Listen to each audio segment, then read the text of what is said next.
Hi, I'm Arwen. On my birthday, my mother-in-law handed me an empty box and smiled. It's perfect, just like you. My husband laughed and said, "She's got a point." That moment broke something in me. Not just the silence I'd swallowed for years, but the lie that I was ever truly part of their family. They thought I brought nothing to the table, so I built my own. And what I put in her birthday box shook the room to its core. Before we dive in, what time are you listening, and where from? Let me know in the comments. I read everyone.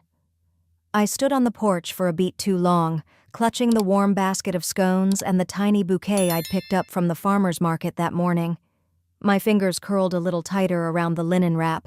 I had triple-checked the ribbon, the card, everything.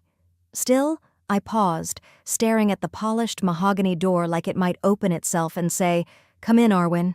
We've been waiting." Nathan had already gone inside. He always did that. Walked ahead, left me to follow.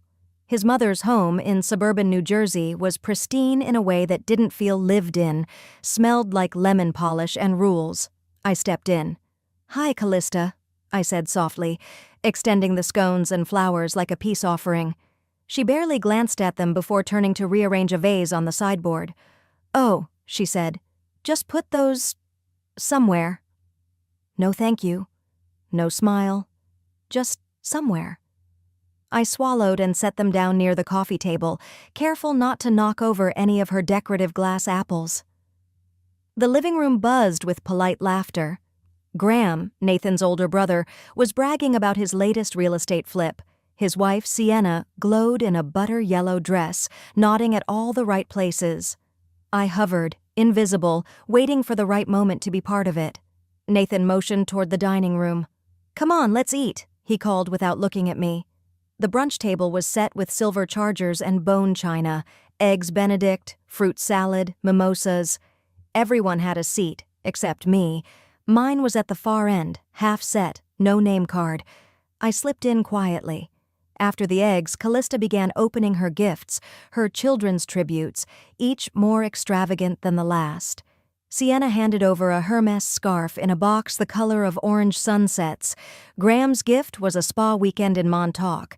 Nathan offered a bottle of imported scotch, Callista's favorite. She kissed his cheek. Then she turned to me.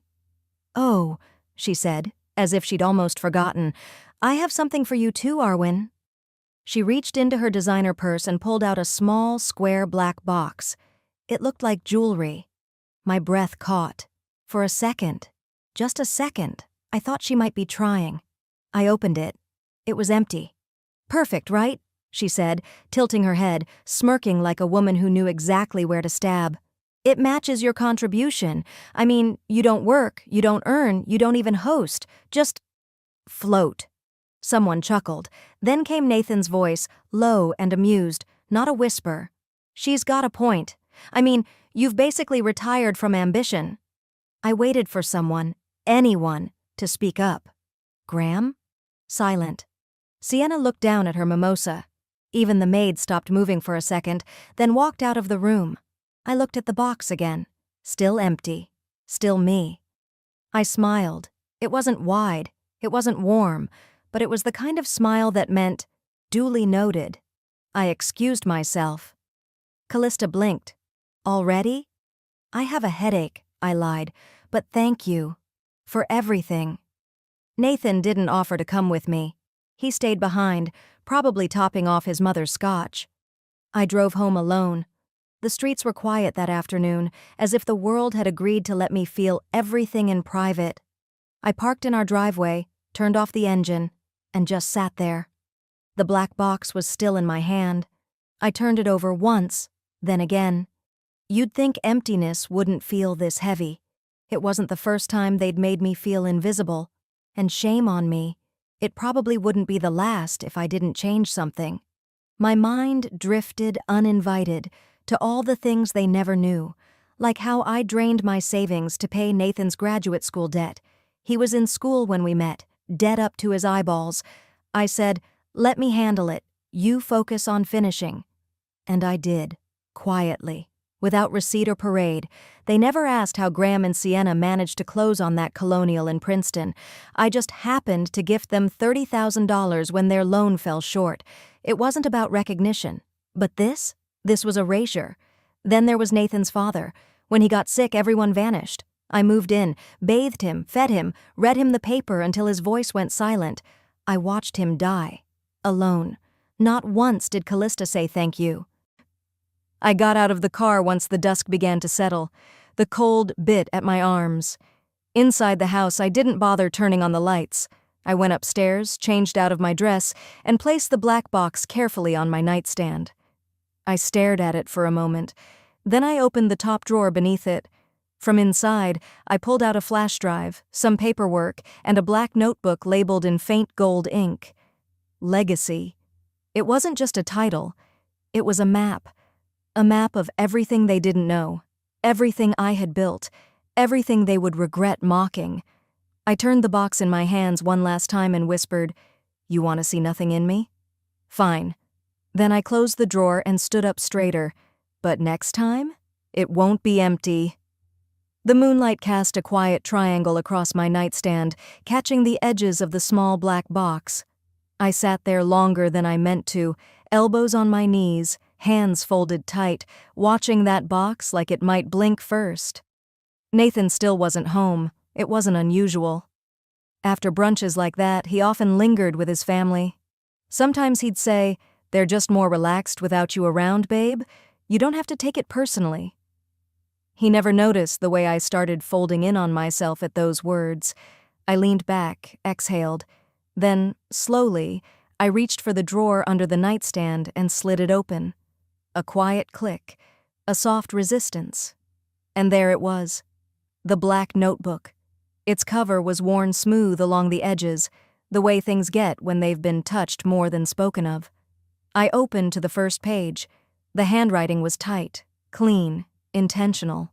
Entry 1, March 17th, 3 years ago. Paid electric bill for Callista again, $248.06. Told her not to worry about paying it back. She didn't say thank you. I remember that night. Nathan had been out of town for work. His dad had just started chemo. I was the only one around. The lights in their house had been flickering for days, and no one had addressed the overdue notices piling up on their kitchen counter. I paid the bill, cooked dinner, bathed his father, drove back home at midnight and cried in the driveway before walking in. Not because I was sad, but because I wasn't allowed to be. At first, the ledger was for me. A way to keep myself from going mad, trying to prove to myself that I had done something, that I wasn't just nothing, like they made me feel. The entries were clinical, like an accountant's log. Entry 4, covered groceries for 11 weeks during Nathan's layoff, approx. $2,000. Entry 7, sold personal condo, proceeds used for Graham and Sienna's down payment, was told not to mention it. They praised Graham's timing in the market, toasted to his vision. Not once did anyone mention that the difference between their approval and the bank's rejection had been $46,000, wired from my name, from an account I had saved for a future I thought would include me. I turned the pages slowly. My stomach clenched with every line, not because of the money. I never cared much for the numbers. It was the pattern, the erasure, bit by bit. My MBA? A phase.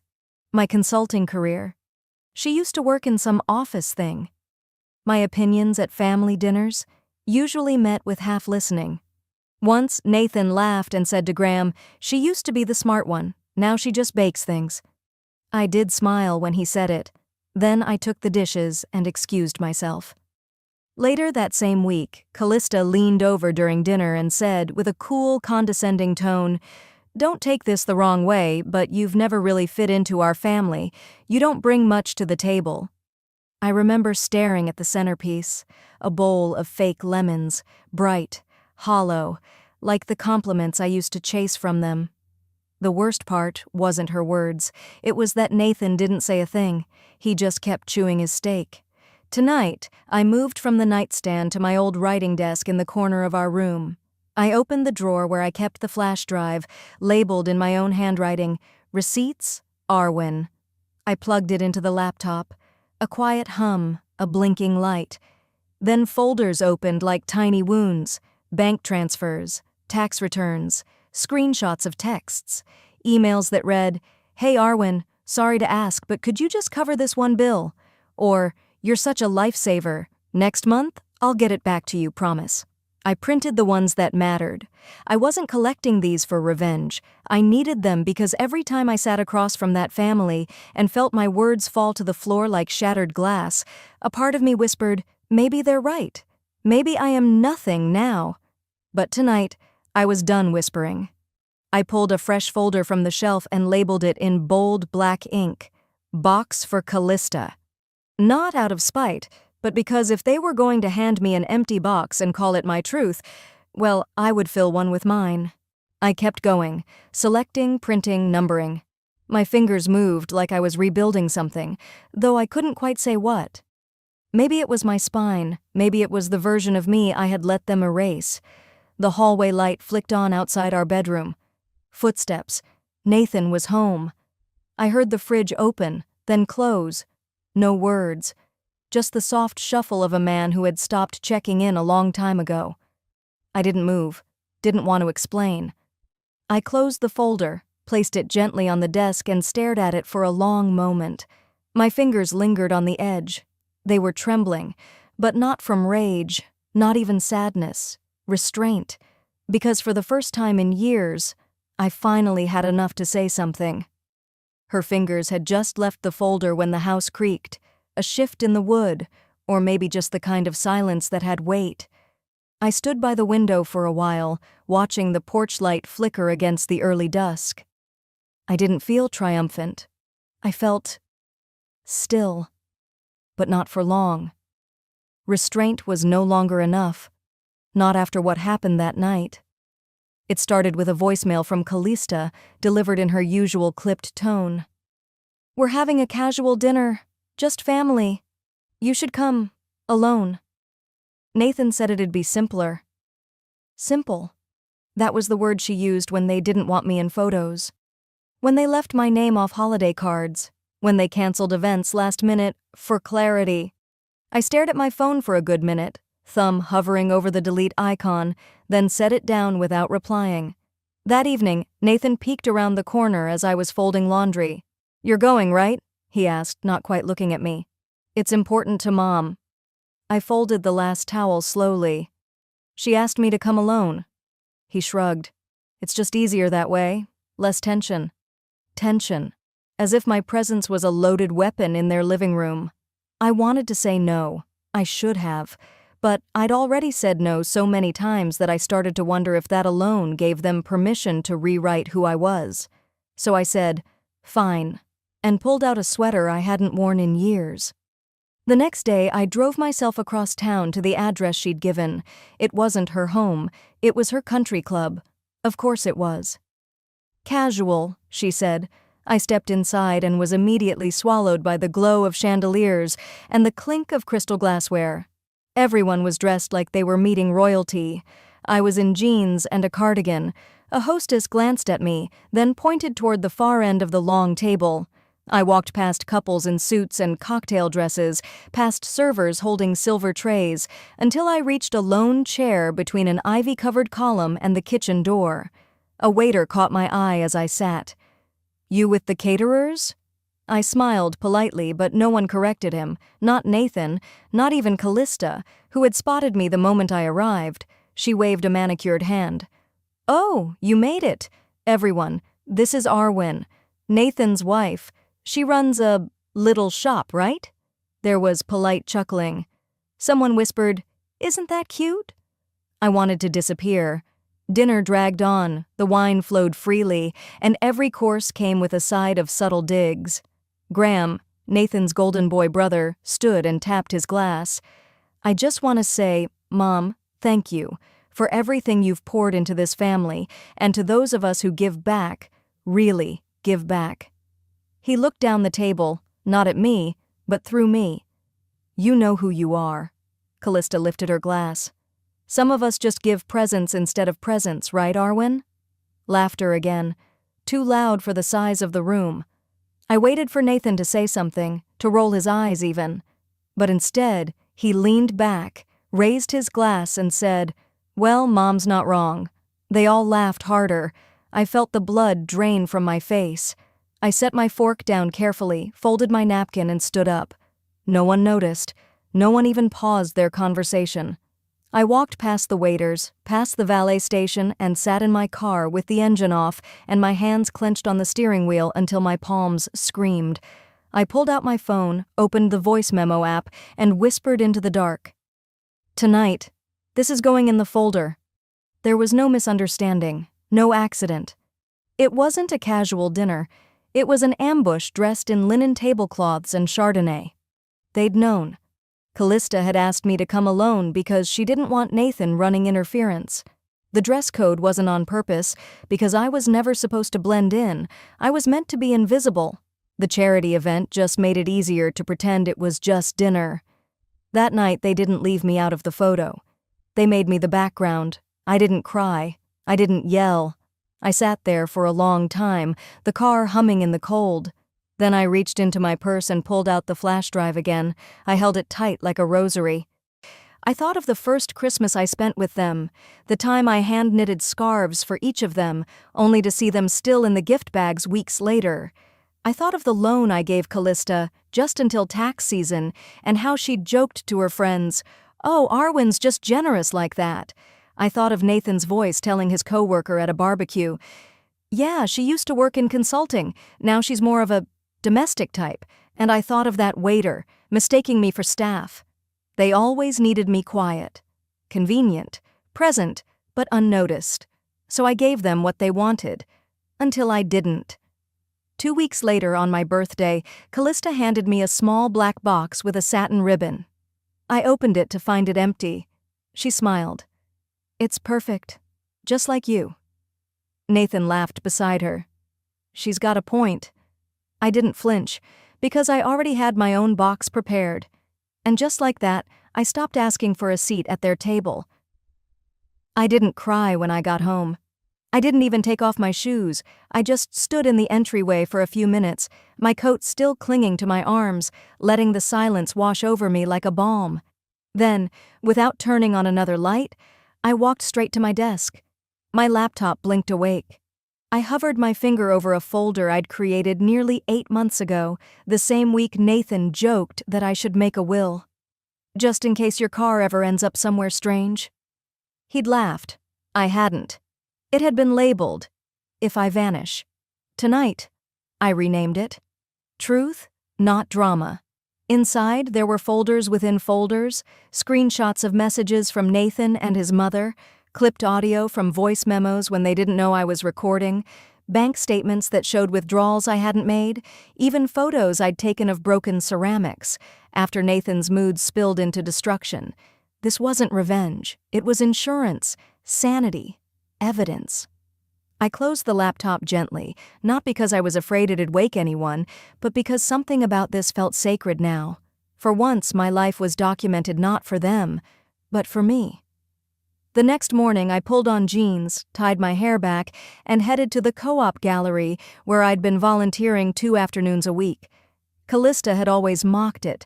"How's your little hobby going?" But it was the only space I felt real.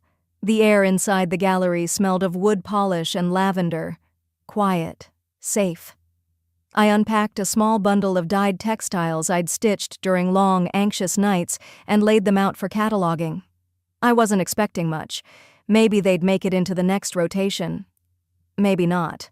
But an older woman in a navy blazer stopped beside me as I was pinning one to a linen board.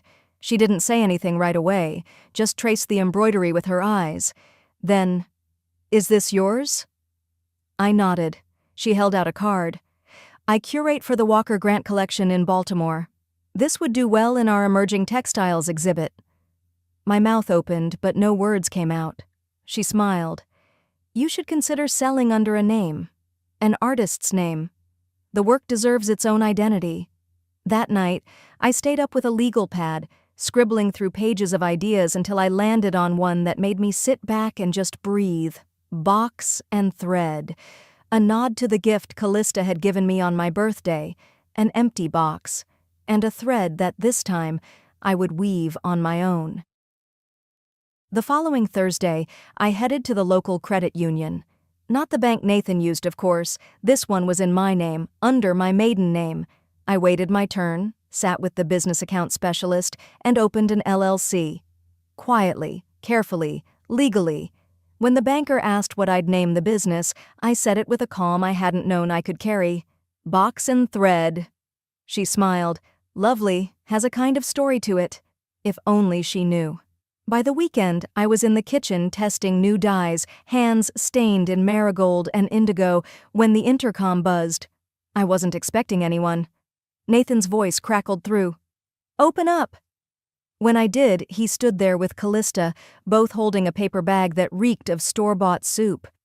"Thought we'd drop something off," she said, stepping inside before I invited her. Nathan followed, dropping onto the couch like he owned the place. Callista walked slowly, eyeing my shelves, tapping one of my embroidery hoops with a lacquered nail. "Still playing with crafts, I see," she said, as if I were a child gluing macaroni onto paper plates. She lingered at my desk. I stepped between her and the laptop. "I'm working," I said gently. "I'd appreciate some space." Nathan scoffed, rising. "Working toward what, Arwen? There's no audience for mediocrity." I looked up at him, and maybe something in my posture had shifted because he stopped halfway through opening his mouth again. "That's funny," I said quietly. "I've started attracting the right one." He blinked.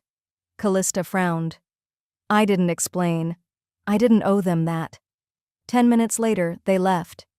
The bag of soup sat untouched on the counter. That night, I zipped the Truth Not Drama folder shut. Then, almost instinctively, I reached for a clean notebook and jotted one line. Today, I moved the needle. It wasn't loud, it wasn't public, but it was mine. And when I zipped the folder shut that night, I smiled. I finally had something worth hiding. The next morning, I brewed coffee with a steadier hand. The folder I zipped shut last night stayed on my desktop, quiet and defiant, like a locked door I finally owned the key to. As steam curled up from my mug, I opened my banking app and stared at the deposit notification from the Co-op gallery. It wasn't a fortune, but it was mine. I made a list, scribbled in the margins of an old receipt: linen bolts, embroidery thread, software for textile design. I'd been piecing together scraps for years, but this time felt different. Intentional. After breakfast, I pulled on a cardigan, tucked the receipt into my purse, and walked to the fabric district with a quiet kind of purpose in my steps. By late afternoon, my arms were full: navy linen, wool blends, and spools of thread in deep ochres and grays. I stood outside the Women's Co-op building, staring up at the old stone entryway like it was a place of worship. Inside, I signed a 6-month lease on a small studio tucked in the back, just big enough for a table, a sewing machine, and a chair that didn't wobble. I labeled it in my head, Quiet Independence. Evenings became a rhythm. I'd light a candle, prop open my laptop, and toggle between vintage design books and tutorials from strangers on YouTube, some with southern accents, others from tiny apartments in New York. My fingers followed stitches long after midnight, driven by a kind of hunger I hadn't felt in years. Not for praise, for creation. The family group chat started buzzing about Callista's birthday 2 weeks early, brunch at a private club, then a sunset dinner on a rented rooftop. Her favorite florist was mentioned 5 times. Nathan chimed in, "Don't bother bringing a gift. You've never been good at that." His mother followed up with, "Maybe another box. Empty like before." "Ha!" I didn't argue. I just replied, "Got it." That night, after everyone else's voice had long gone silent in my head, I opened a tab in my browser and searched for private storage units.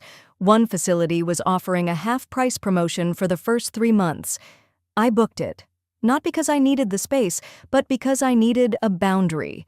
The next afternoon, I drove across town with a plain banker's box in the passenger seat and my stomach tight with something I couldn't name. Inside the unit, I placed 3 things: a worn ledger with handwritten notes, my financial trail, the one they never bothered to ask about, a sealed envelope containing a copy of my will, I'd updated it the day I opened my business account, and a matte black box. No label, no decoration, just quiet weight. I printed a label and stuck it to the inside wall of the unit, to be opened if I disappear or if they come after me legally. It wasn't paranoia. It was clarity. I was tired of living as if they could erase me at will. The next morning, I found myself standing in the parking lot of my old high school. I hadn't been back in years. Something had pulled me there. I walked slowly toward the auditorium and pushed the heavy door open. It creaked like an old confession. The rows of faded red seats were mostly empty, except for one near the center. I sat. Years ago, I waited in this very spot, clutching a gift box with hand-painted silk scarves meant for my mother. She never showed. Neither did my father. I remembered how the applause for other kids had echoed around me like a joke I didn't understand. That night, I cried into that little box. I touched the seat beside me and whispered, "Next time, I won't beg anyone to clap." That girl, my younger self, had been hurt, but not broken. She believed the silence would end if she just worked harder. I don't think she was wrong. She was just ahead of her time. The next day, I began preparing the real gift. I started with the box, black, clean edges, satin-lined. Then came the threads, thousands of them dyed by hand, stitched into a tapestry. Not abstract art, not a cry for attention.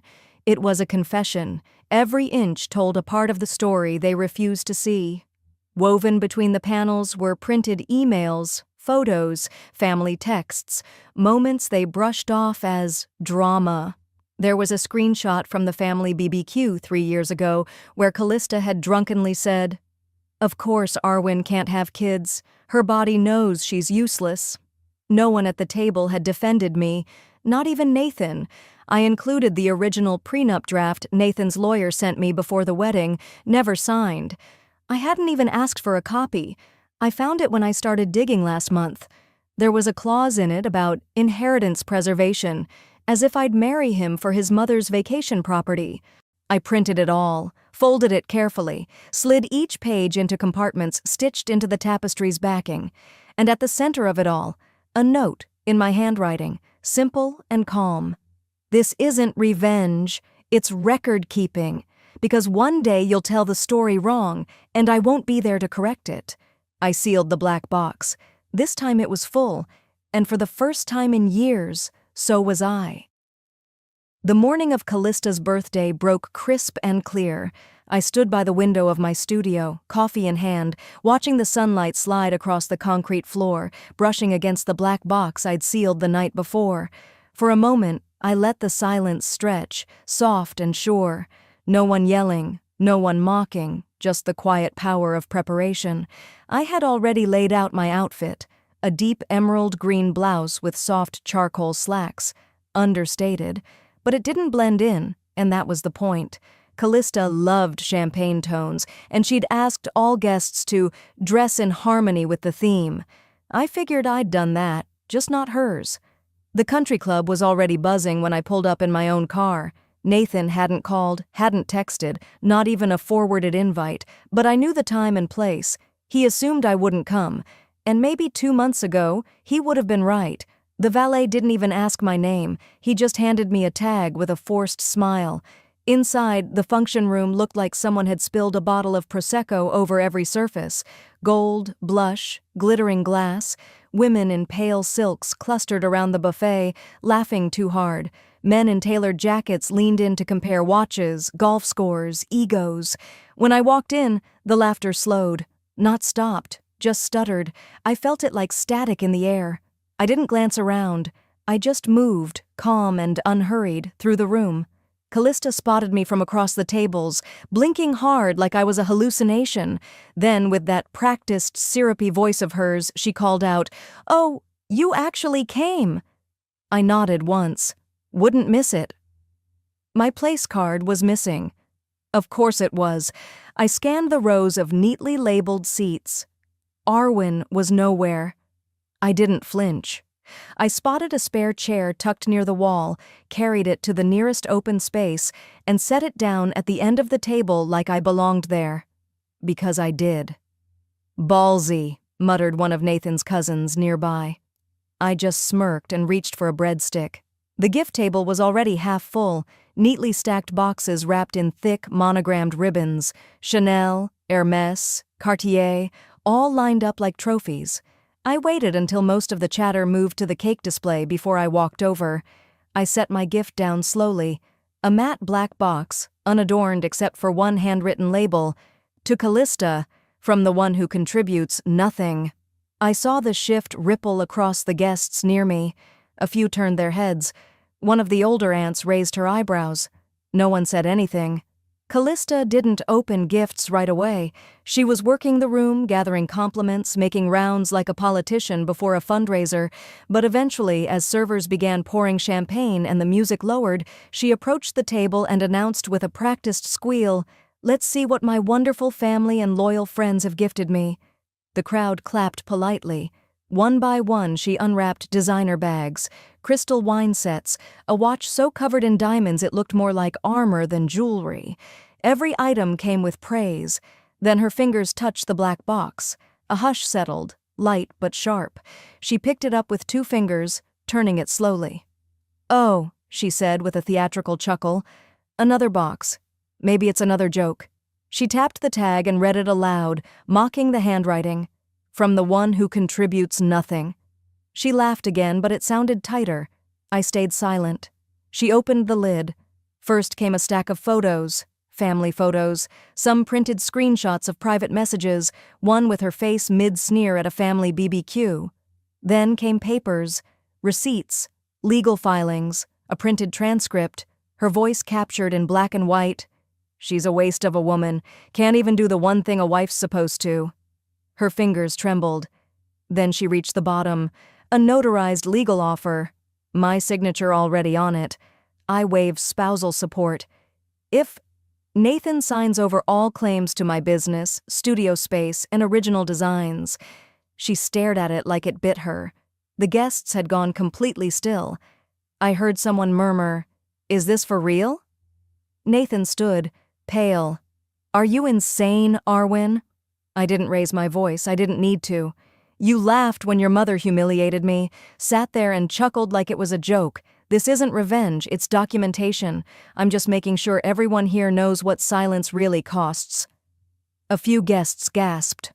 Others whispered, "Phone's out now. Recording." Someone clapped softly. Then someone else joined. I stepped forward, still holding something in my hand. The empty silver box Callista had given me on my birthday.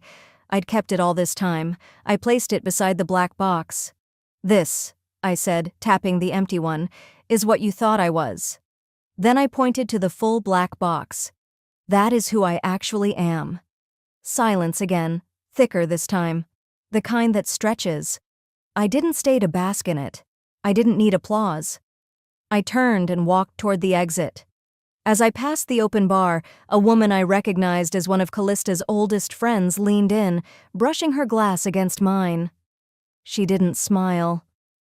"I always knew she feared you," she whispered. "She just never thought you'd show her why." And as the door shut behind me, I heard Callista's voice crack, not from anger, but from fear. I didn't wait for another word. I just kept walking, heels clicking against the polished marble, then muffled by the sidewalk as I stepped outside. The cool air hit my face like clarity. No one followed, no one called after me, and strangely, that silence felt like a blessing. The drive back was quiet. No music, no news, just the low hum of the engine and the beat of my own heart, which for once didn't race from anxiety or dread. It was steady, clear. When I stepped into my studio loft, I didn't turn on the main lights. The amber glow from a small wall lamp near the window was enough. I slipped off my shoes by the door, then crossed the open space to my work table. With deliberate calm, I placed both boxes down. The empty one Callista gave me months ago, and the black box I had just returned to her. I left them there, side by side, silent witnesses. "People always say closure comes from confrontation," I whispered to no one. But sometimes it just comes from walking away and not looking back. The quiet wrapped around me like a blanket. No buzzing phone, no shouting voices, just the sound of distant traffic below and the ticking of the vintage clock mounted on my bookshelf. I changed into an old sweatshirt and sat by the window with a cup of tea, letting the warmth anchor me. I didn't cry, I didn't gloat, I just was. And for the first time in years, that was enough. Hours passed, maybe 2, maybe 3. I had stopped watching the clock. Then a knock, not frantic, not gentle, just hesitant. I opened the door. Nathan. He stood there like a man who hadn't rehearsed this visit. His shirt was slightly wrinkled, his eyes red. Not from tears, I guessed, but from shame or exhaustion. Or both. "I figured you'd be here," he said, almost casual, like we were discussing groceries. "I live here," I replied evenly. He stepped in before I invited him, gaze scanning the space as if seeing it for the first time. "You've made it your own." "I always thought it was too cold in here, but it feels different now." I didn't answer. I just waited. "I came to say I'm sorry," he continued. "About tonight. About a lot of things." But his voice lacked weight. No specifics. No acknowledgement of the years I'd spent bending myself to fit the shape his family expected. Just vague apologies, like words would be enough to sweep away what had been said, what had been ignored. He glanced at the boxes. "That was dramatic." I raised an eyebrow. It was honest. He shifted uncomfortably. "Look, I didn't mean to laugh that day, okay? Callista. She puts people in these situations. It's easier sometimes to go along with it. You know how she is." I walked over to my desk and pulled out a slim envelope, already sealed and dated. I handed it to him. He looked confused. "What's this?" "Divorce papers," I said, my tone calm. "I filed 3 days ago. You'll find a full waiver of spousal support in there, so long as you sign over any claim to my studio, my designs, and intellectual property." His face twisted. "You're serious?" I nodded once. "You didn't even try to fix this," he snapped. "You didn't talk to me. You didn't—" "I tried, Nathan," I interrupted, voice still level. "I tried every day for 5 years, but the only time you noticed me was when I stopped asking for your attention." He looked away, jaw tight. "This is about my mom. This is about you," I said, "and me, and what I let myself become by staying silent." The air felt heavy for a moment. Then, without another word, he left. The door clicked shut behind him. I stood still, breathing. Then my phone rang. Unknown number. For half a second, I considered ignoring it, but something nudged me to answer. "Arwen?" A voice I hadn't heard in years. "It's Professor Adler." My breath caught. Hi. It's been a long time." "I saw the video," he said. "Someone sent me a clip. That was powerful." I closed my eyes. I didn't know it was being recorded. "People record everything now," he said with a chuckle. "But sometimes that works in our favor." There was a pause before he continued. "I'm consulting for a women-led design agency in Chicago. They're expanding and they need a creative director. Someone who gets it, not just the craft, but the message behind the work. Someone like you." I didn't answer right away. "You once told me you felt like you were dimming your light to fit into someone else's chandelier," he added softly. "I never forgot that. And from what I saw tonight, you've finally stopped doing that." I swallowed hard. "Thank you. That means more than you know." We agreed to talk more the next day. After the call, I sat at my table again, the 2 boxes still waiting. I pulled the gift ribbon from my bag, the one I'd tied around the black box, and gently looped it around both. A quiet ceremony. "That version of me," I said aloud, "the nothing version, is officially retired." I looked at my sketchbook, still blank, but it didn't feel empty. And when I turned off the lights that night, I knew I was done waiting for someone to choose me. I didn't set an alarm that morning. I didn't need one. My eyes opened on their own, sharp and certain, as if some part of me already knew. Today was no longer about waiting. It was about choosing. I sat up slowly, letting the sunlight pool across the hardwood floor of my small but sacred loft. The scent of yesterday's lavender candles still lingered faintly in the air. I swung my feet over the edge of the bed, and my gaze fell to the black box resting on the desk. Its twin, the empty one, sat beside it, untouched since that night. But on top of the black box now sat a red envelope. I'd tucked the signed divorce papers into it just after midnight. It felt symbolic, like sealing a chapter. No grand gesture, no rage, just closure. The kind that doesn't need applause, just peace. An hour later, I walked through the doors of the Chicago design agency. Everything about the space felt different than what I'd left behind. No marble floors or fake smiles, no women being told to shrink, just clean lines, sunlight, sketches pinned unapologetically to corkboards, and laughter that wasn't filtered through hierarchy. A woman with gray curls and gold-rimmed glasses smiled as she walked past, clipboard in hand. "Welcome home, Arwen." That stopped me for a second. Not "welcome aboard," not "welcome to the team." Just home. I nodded back, my throat thick. I wasn't used to being welcomed without terms. That afternoon I sat in a corner meeting room with Adler, who slid over a mug of coffee and a letterhead bearing the agency's logo, my official offer as creative director. "You said I should stop dimming myself," I told him. He smiled. "And you finally believed me." I pressed the pen to the page and signed. Then, without fanfare, I slipped the divorce envelope into my tote bag and stood. But the past wasn't done with me yet. That evening, an email landed in my inbox. The subject line read, "Dinner invitation, Elizabeth's retirement celebration." It was from Nathan. Beneath the formal heading, a single line in his handwriting, "We'd like to make peace. Please come." I stared at it for a while. Make peace? Adler looked over my shoulder. "You going?" "I don't know." He sipped his tea. "Closure isn't always something you get from others. Sometimes it's a gift you give yourself." So that's how, 3 nights later, I found myself walking into the same country club ballroom that once held the worst birthday I'd ever had. The decor hadn't changed. Neither had the faces. Same polished silverware, same smug half-smiles. My mother-in-law stood under the chandelier, dressed in her usual muted pearls. Nathan hovered behind her, hands in his pockets like a scolded schoolboy. As I walked past the buffet, a cousin I barely knew gave a tight nod. A woman from the neighborhood whispered to her husband, "That's her, the birthday box girl." I ignored them all.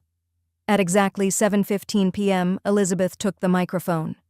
"Tonight is about legacy," she began, tone regal. "I built this family from nothing. I taught my children the value of hard work. No shortcuts, no freeloading." My jaw didn't clench. Not this time. Nathan stood off to the side, not saying a word. The man who once laughed when I was humiliated now just watched me. Like I was a stranger he didn't quite recognize.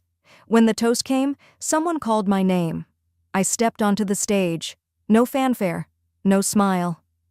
I pulled out a sleek black box, identical to the one I was handed on my birthday, and opened it slowly. Inside were 3 things. First, a certified deed, complete with legal stamps. The apartment Elizabeth thought was hers? It had been transferred to me months ago through a clause in the prenuptial agreement, a clause she never read because she never thought I mattered enough to. Second, a printed transcript of Nathan's voicemail from last month. I cleared my throat and read aloud, "You were never enough for her, and I got tired of defending you." A gasp rippled through the room. Third, a glossy, full-page printout of the family group chat, complete with mocking memes, screenshots of my art labeled childish, and one message from Elizabeth herself that read, "She's just a drain, pretty boxes, empty inside." I paused. Elizabeth stepped forward, voice tight. "She's manipulating all of you. None of this proves anything." I cut her off, calmly. "It's all been verified. There are timestamps, metadata. your emails, your signatures." A murmur grew louder behind her. Someone from the extended family stood. It was Nathan's uncle. "We saw what happened at her birthday, Liz. You called her nothing and gave her an empty box, then laughed. You crossed a line." Elizabeth's face turned stone. Nathan said nothing. Again. I reached into my tote bag and pulled out the red envelope. I walked to the head table and placed it gently on the linen runner. "This," I said, "is my closure. Divorce finalized, apartment transferred, my business fully funded, and mine alone." I looked at each of them. "I didn't come here to ask for anything. I came to give you a gift, the truth. For once, without wrapping paper or denial." Elizabeth looked like she might speak, but I didn't give her the chance. "You made sure I knew I was nothing," I said. "But here's the thing, I never needed you to believe in me. I just needed to believe in myself." I turned, heels clicking softly on the wood floor, and headed toward the exit. Just as my hand reached the door handle, someone called out behind me, "Wait, Arwen, what's in the envelope?" I paused mid-step, the sound of my heels still echoing faintly across the ballroom floor. "Arwen, what's in the envelope?" The voice didn't come from Nathan or Callista, or even my mother-in-law. It was from Ava, Nathan's cousin. Her tone wasn't sarcastic. It was curious, quiet. I turned slowly. Most eyes were still on me, waiting for some sort of retaliation or final jab, but I didn't feel bitter. Not anymore. I walked back toward the table, each step grounding me further into my own certainty. No more shaking hands, no more questioning if I belonged in rooms like this. When I reached the table, I laid the red envelope flat against the white linen, the wax seal already softened from the warmth of my palm. "This," I said, holding it gently, "this isn't for any of you." The room stilled. Even the clinking glasses went quiet.